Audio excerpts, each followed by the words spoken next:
बोलो, किसने मारा विराट को? महाराज, दो भाई हैं वो, राम और लक्ष्मण, और उनके साथ एक सुंदरी भी है। अनुपम सौंदर्य है उस स्त्री का, हिरनी सी आंखें, गज सी चाल, पुष्प सी कोमलता, देव तुल्य तेज है। ऐसी सुंदरी तो संपूर्ण संसार में केवल एक ही है, मिथिला की राजकुमारी सीता। सीता? यदि सुंदरी है तो विलंब कैसा? अभी उसे विधवा करके अपने महल में ले आता हूं। इतनी भी क्या शीघ्रता है भैया? मुझे लगता है कि उन पर कोई भी प्रहार करने से अधिक श्रेष्ठ होगा कि हमें रावण भैया को इस विषय में सूचित करना चाहिए। मुझे पूर्ण विश्वास है कि इस सूचना से भैया को विश्व विजय सी प्रसन्नता मिलेगी।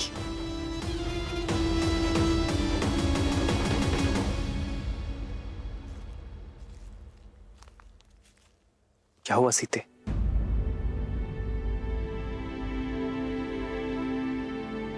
कुछ नहीं आ रहा। एक पति और पत्नी के बीच ना ही दुख छुपे रहने चाहिए, ना ही सुख, और ना ही कोई चिंता।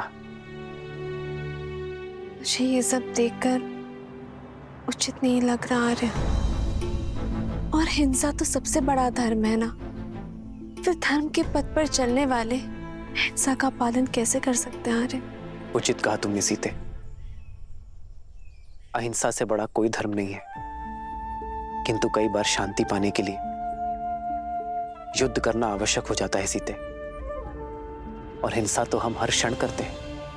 हम जब श्वास लेते हैं तो न जाने कितने सूक्ष्म जीव मारे जाते हैं। हम जब धरा पर चलते हैं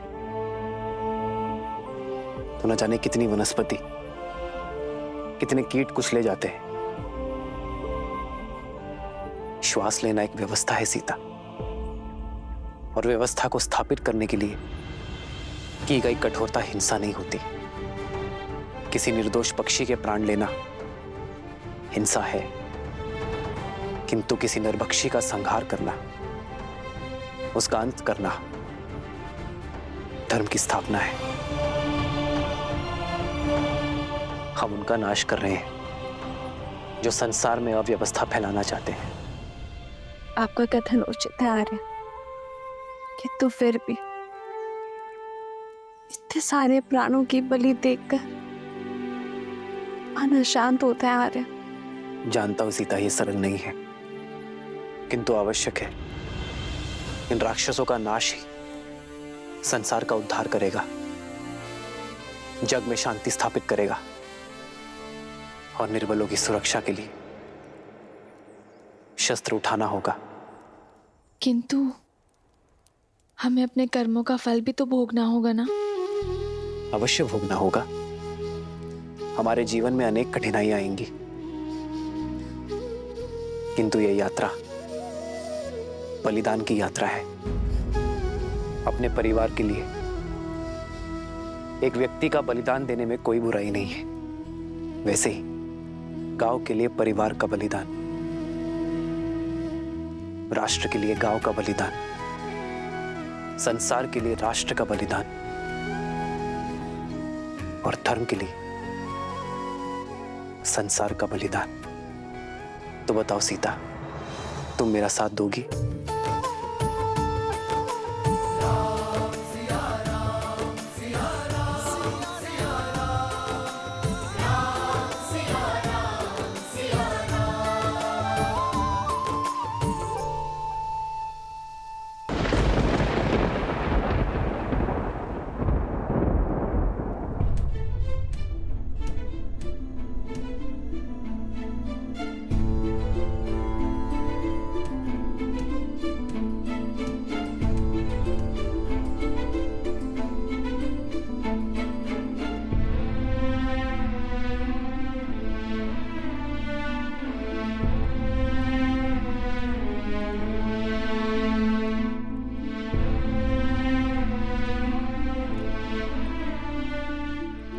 मुझे भान है कि तुमने बाली को प्राणदान क्यों दिया है हनुमान।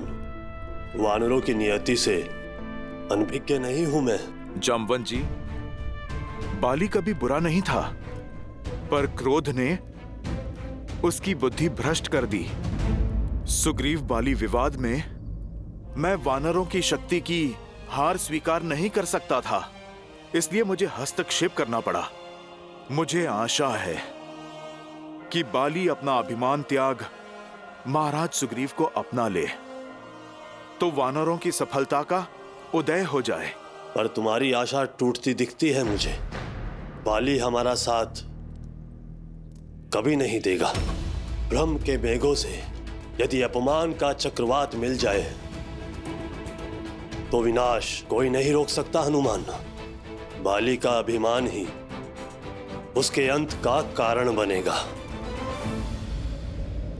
भैया, बाली भैया,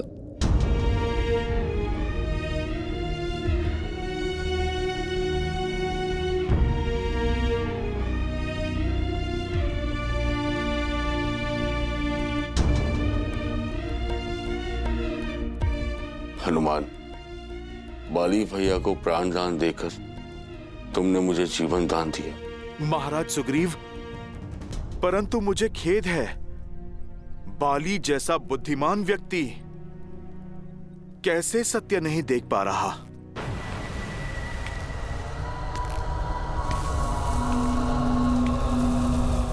बाली आ रहा है सुग्रीव, और वो तुमसे अपना प्रतिशोध लेगा। भैया, बाली भैया,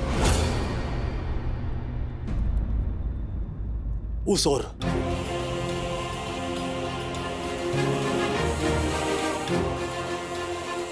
जय श्री राम। जय महावीर हनुमान, जय जय पवन पुत्र हनुमान। यहां से ऋष्यमुख पर्वत चले जाओ। ऋषि मतंग के श्राप के कारण बाली वहां पर प्रवेश नहीं कर सकता। सुग्रीव वहां पर सुरक्षित रहेगा। चलिए महाराज।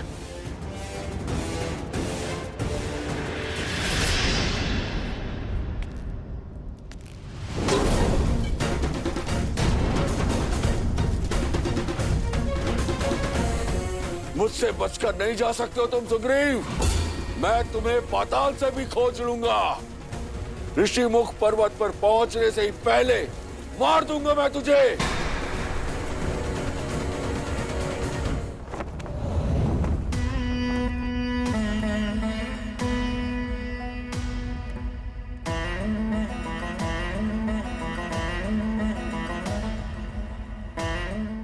शनन को ये समाचार देगा कौन?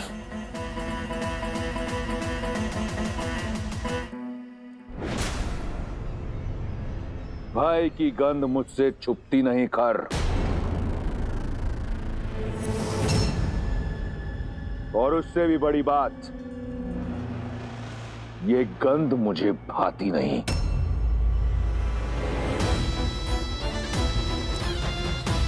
मैंने अपने सौतेले भाइयों को दंडक का शासन सौंपा, ये सोचकर कि वो वहां अपने भाई का साम्राज्य स्थापित करेंगे। इसलिए नहीं कि वो इस तरह भयभीत होकर मेरे समक्ष खड़े हों। तुम्हारे झुके हुए नेत्र इस साफ बताते हैं कि तुम्हारा भय, तुम्हारी व्याकुलता उचित भी है और आवश्यक भी, परंतु स्मरण रहे, आज मेरे कान किसी भी प्रकार की बुरी सूचना सुनने को सज्ज नहीं। ये भय फिर दिखा तुम्हारे नेत्रों में, परंतु अच्छा लगा, क्योंकि ये भय रावण का है, होना चाहिए।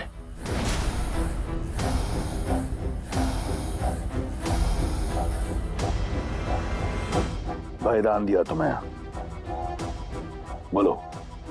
भैया, लंकेश, विराट मारा जा चुका है। तो विराट रावण नहीं, काल जिसके वश में हो। परंतु लंकेश, विराट का संहार एक वनवासी मनुष्य के हाथों हुआ है। किंतु वो एक साधारण व्यक्ति नहीं है। अयोध्या नरेश दशरथ के पुत्र राम और लक्ष्मण है, और उनके साथ एक सुंदरी भी है, राम की पत्नी मिथिला कुमारी सीता।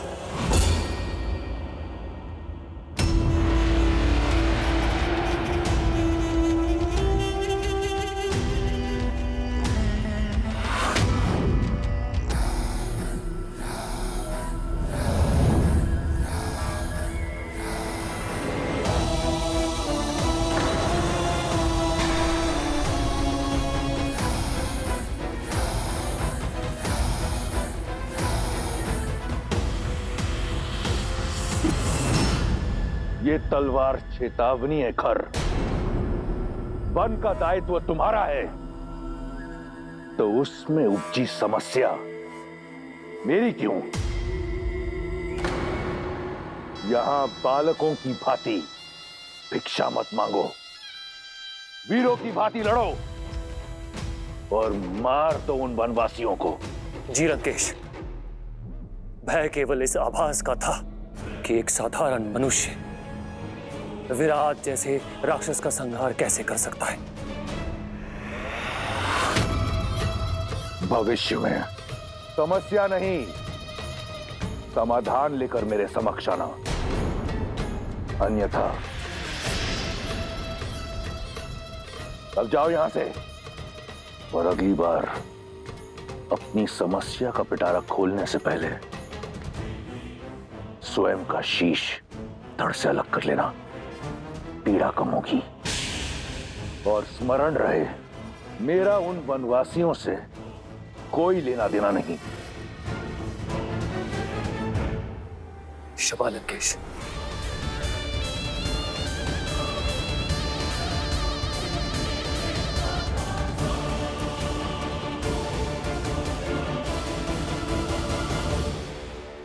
नहीं स्वामी, ऐसा मत कीजिए। क्यों ना करूं? उसने मेरे स्वाभिमान को ठेस पहुंचाई है। मुझे नीचा दिखाने के लिए उसने तुम्हें अपनी पत्नी बनाया। अब प्रतिशोध का एक ही मार्ग है, रूमा से विवाह।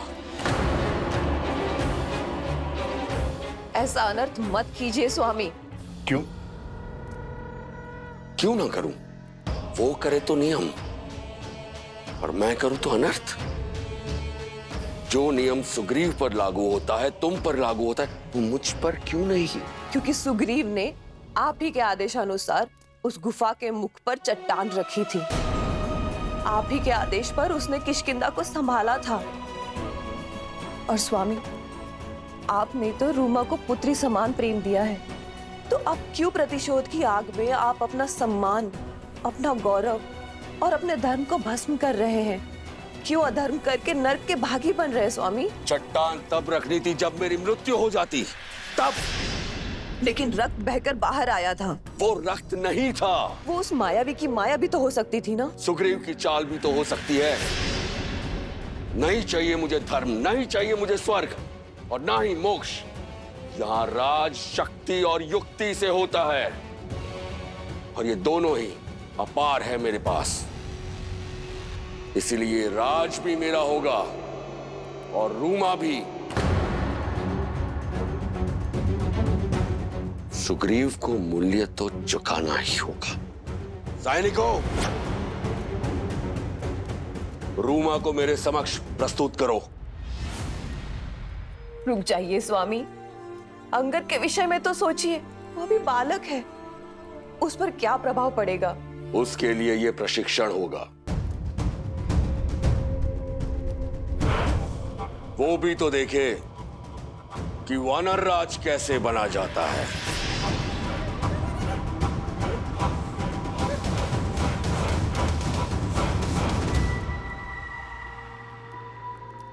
ज्येष्ठ श्री। ज्येष्ठ श्री नहीं, स्वामी कहो।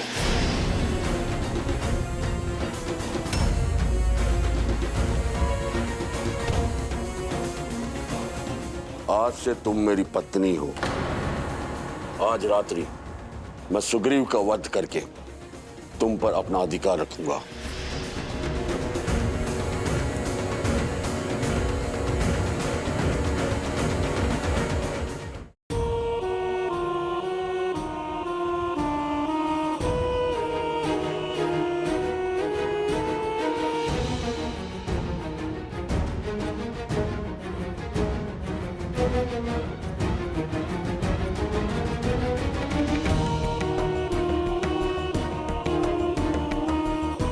जो तुम्हारा नहीं है उसे पाने की लालसा छोड़कर जो है उसी में संतुष्ट रहना सीखो।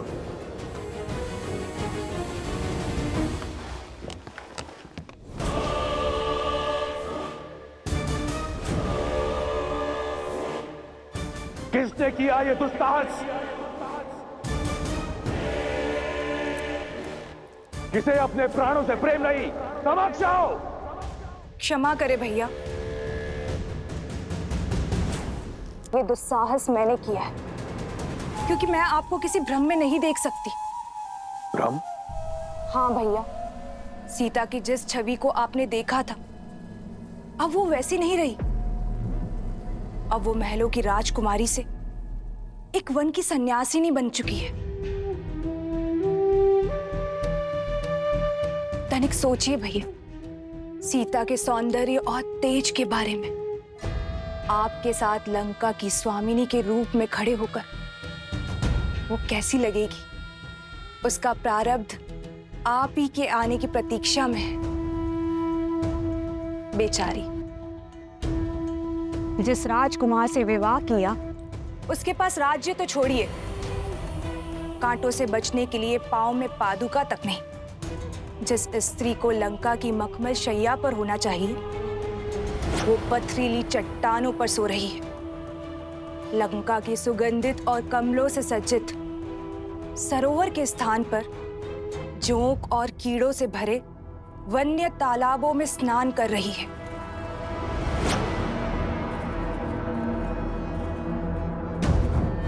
सीता लंका के लिए बनी है और लंका सीता के लिए। ये शब्दों का खेल मेरे साथ मत खेलो। मैंने तुमसे परामर्श नहीं मांगा, आदेश दिया था दंडक में निवास करने का। जाओ। भैया, मैं आपके भीतर चल रहे इस द्वंद्व को समझती हूँ। चाहे वर्षों लग जाए, उस घने विशाल दंडक वन में मैं खोजूंगी सीता को। आपके समक्ष तभी आऊंगी जब उन दोनों भाइयों के अंत का कारण बनूंगी। न राम, न लक्ष्मण और न ही कोई ऋषि साथी, कोई भी रावण की बहन के इस प्रकोप से बच नहीं पाएगा। सीता पर केवल मेरे भाई लंकेश का अधिकार होगा।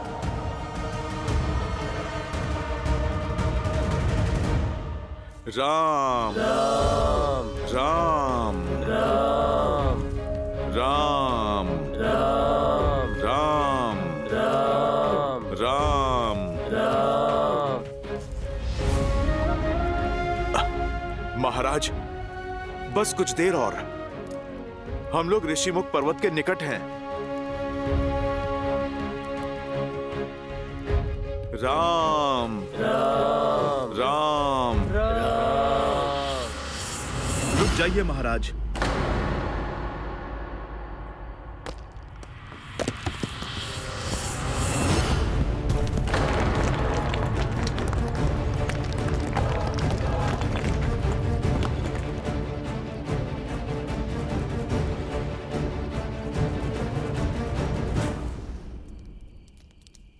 महाराज, आप चलिए।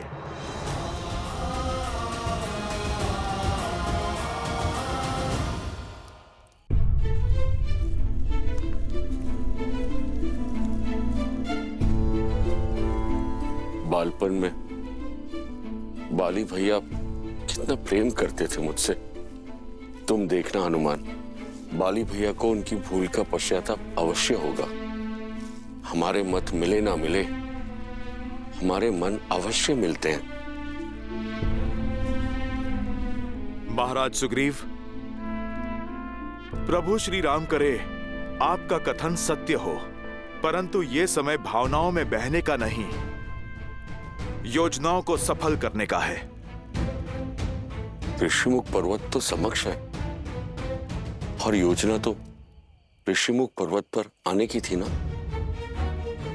ये सारे पेड़, ये ऋषिमुख पर्वत की सीमा ही तो है। महाराज, आप चिंता ना करें, मैं बाली के हर एक प्रहार से आपको बचा लूंगा। परंतु हनुमान, यदि तुम बाली भैया के समक्ष गए तो वो तुम्हारी आदि शक्ति छीन लेंगे।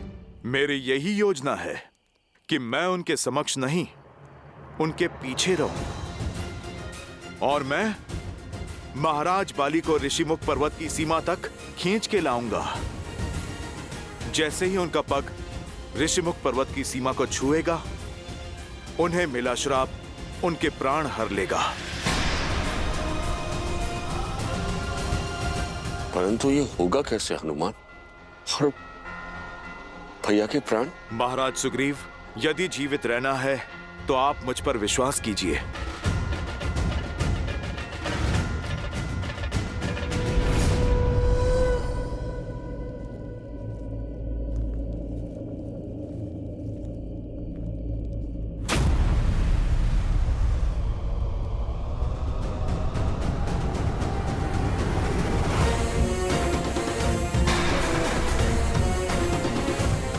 मुझे देखकर भाग रहा है कायर?